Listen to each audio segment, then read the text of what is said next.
It's a fairly complex surgery, but I've done it before, and you know, a lot of people are getting these bargain injections. They don't know what it is, and I've seen people with horrible complications that we have to do a 2 or 3 stage operation to reconstruct and rebuild them back to normal. The ways that you can do an incorrect BBL. Number 1, not placing fat grafts, putting artificial material like silicone. I have had so many people coming into me to have this stuff removed.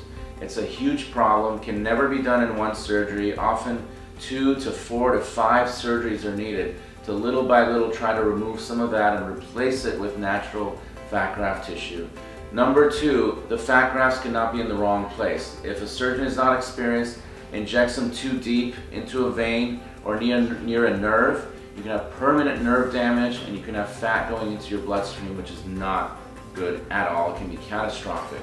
Number 3 is making the buttock too large, too disproportionate. If you don't judge the overall proportion of the body, and you don't judge the elasticity and the quality of the skin and tissue to hold that fat graft, and you overdo it, you're going to make an overly heavy, large buttock, and in the future, within 5 to 10 years, that's going to droop, and there is no elegant, nice way to lift the buttock with incisions and hiding scars the way you can with breasts, where we do breast lifts and reductions. The muffin top procedure, or I call it the S-curve, is I take fat from everywhere in the body. Some people call it Brazilian butt lift, but I don't like that term because why should one country get the credit, first of all?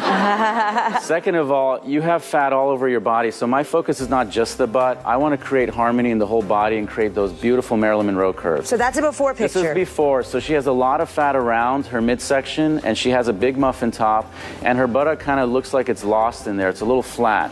When I transferred all the fat from everywhere in the body, then she got this beautiful round posterior. Wow. And everything is more blended, and this is fat. Are you kidding me? Yeah, that's her. And if you go on my website, you can see all angles of her buttock. We can't show a lot of nudity here, but you can see the bottom of one of her tattoos. It is definitely her. Wow, wow. Thank you so much for shedding some light on this, really. I'm a little more interested than I thought I'd be.